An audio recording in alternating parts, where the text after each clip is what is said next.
G'day guys, welcome back to SuperCoach with DR. Hope you're all going well. For today's video, I'm going to take a look at the number one ranked side in SuperCoach after the first 4 rounds, and that goes to Stuff and Things. This is certainly not my side, wish it was. So Stuff and Things has a total points count of 9,119 points and currently finds themselves ahead of the pack. I did do a team review on the number one ranked side after the first round, and that was Stewarts Squad. So we'll take a quick look at the end of the video, and see how he's going at the moment. See if he still finds himself around that top 100 mark, or we'll see if he's ballooned out just that little bit. Let's have a look at the side. So, unfortunately, I couldn't get the field view, so it's just a list here, but I will read out how this actually looks on paper on the team viewer. So, from the back line, you've got Sicily, Doherty, Howe, Crisp, Short, Noble, with Gould and Rivers on the bench. In the mids, you've got Neil, Fife, Titch, Cripps, McCluggage, Rao, Starcevich and Pickett.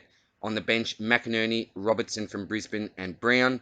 In the rucks, you've got Grundy, Goldie and Comben. And in the forwards, you've got Simpkin, Petrarca, Smith, Brander, Buderick, Taylor, Sturt and Kavara. So, what do I like about this? Well, as you just heard, very strong backline. So there's been some inconsistent defenders that we've found ourselves with this year, and it looks like Stuff and Things has got the right mix down there, so I really like that. Also like the set and forget rucks, particularly that Goldie selection. I think most of us ended up going with Grundy, but that Goldie selection was a really inspired one, I think. All the pods are performing, so you've got Goldie there, McCluggage, Simpkin, Crisp and Short. Short is in about 4.4, I think. Crisp is under 10%. Simpkin, I think, is about 16% at the moment, but again, at the start of the year, that would have been much, much lower. Goldie's still got a low ownership, as is Huey McCluggage. So all the pods seem to be performing really admirably at the moment as well. You'll notice that there's not too many Essendon or Melbourne players. So you do have Smith, Petrarca, and Rivers as a rookie there, but you haven't got, players like your Gawns in there, your Olivers, your Vineys, and these types that many other teams had and were a little bit disadvantaged with in the weeks prior. And he's also got no underperforming high ownership players, such as, your Dusties, your Whitfields, and your Lairds. So what I want to do now is I want to actually do something called Compare the Pair and have a look at some of the selections that Stuff and Things made and compare those to players that many of us would have selected over these types. The first Compare the Pair we've got is Jeremy Howe versus Dan Houston. So I know that Houston's ownership was higher at the start of the year as compared to Howe's. That's certainly changed as the season has progressed. Bad luck to Howe owners, and you'll need to look to trade him out this week, which is really unfortunate. But let's just compare the pair. So you've got Houston with a total points count of 288 with an average of 72. Compare that to Jeremy Howe, 482 points with an average of 120.5. You can also see that Howe's gone up over 100 grand and that Houston's dropped over 60k as well. So with their current price there, 536 compared to 420, you're really losing out if you've kept someone like a Houston and you haven't started or traded in really, really early in the season, someone like a Jeremy Howe. The next compare the pair we've got is Big Maxi and Tom Goldstein. So this is a bit of a tough one because obviously Melbourne missed out on that game. Look, he will have a double crack, Maxi, in, how long is it going to be? I'm not sure when the double round will actually be played, but he will have a crack at that. But at this stage in the season, because we're looking at the rankings now, we're not predicting future overall rankings.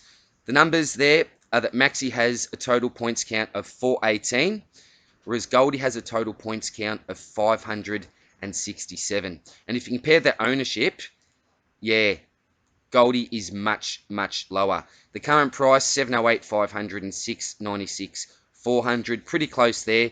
But if you look at the starting price, and I forgot the dollar sign, apologies there, on Gawn's price, you've got, almost, 90 grand, basically, in difference with the starting price. So if you started with someone like a Goldie, it's been a massive advantage at this stage over starting someone like a Maxi Gawn. And look, think about it. If you started someone even like a Nick Nat, a Jacobs, a Naismith, who you've had to stuff around with a lot, like I have, then you've also been at a bit of a disadvantage there. So the Goldie pick has been a very, very fine selection.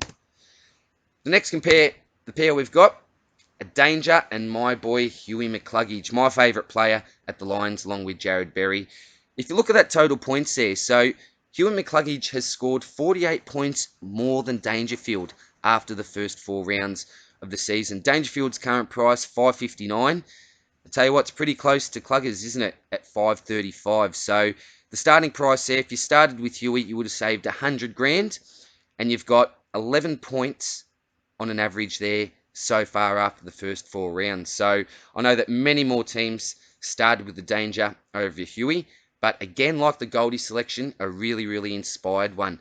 I would have loved to select Huey. As you know, I did a breakout contender video on him, gave him so much praise, but I just thought that maybe he'll need one more year, because I was still worried that he would be playing that purely wing role, but he's starting to play inside now, which is terrific for him and terrific for his scores.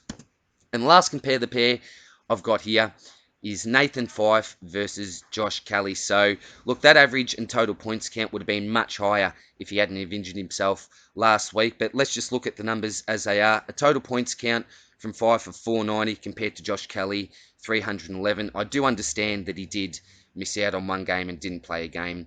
But still there, if you look at the averages, 104 compared to 122.5.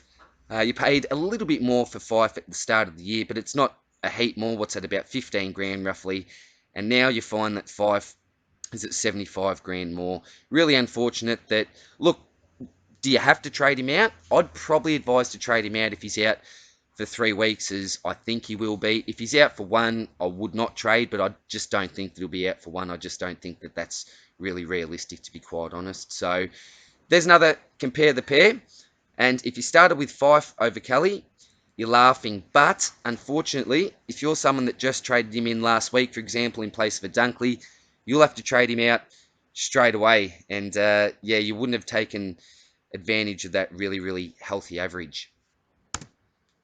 So what does it all mean in the end? Well, you'd actually be 570 points in front.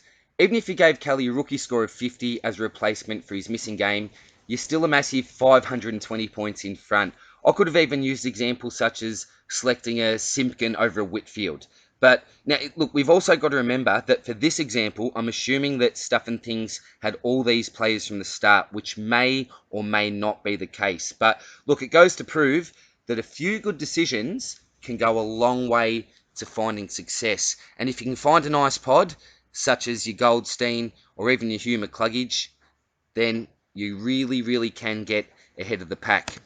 We'll finish up now by quickly looking at Stewarts Squad. He was ranked number 1 after the first round, with some interesting selections there. But as we can see, his current rank is 20,085 with a total score of 8,324. So, as I sort of unfortunately predicted in that video, I thought that Stewart may have a little bit of difficulty going forward, particularly with that midfield there and lack of depth there with those uber premiums. But look, good luck to you, Stewart. Hopefully you can come back again soon, mate. And don't forget, we do have the SuperCoach with DR subscriber group. The count has gone up in the last couple of weeks, so appreciate all the support, guys. But make sure that you do jump into that group. The code there is 345115, and there is a $25 first prize that I'm chucking up for grabs there as well. So thanks again for watching, guys. Remember, I did just upload, I think it was yesterday, the SuperCoach stock market video with all the relevant break-evens, so you can always refer back to that when making some decisions on your trades for this week. I'll be back again soon for another video, but until then, take care, guys. Hope all is well, and good luck with all the team planning this week. Cheers, guys. Bye.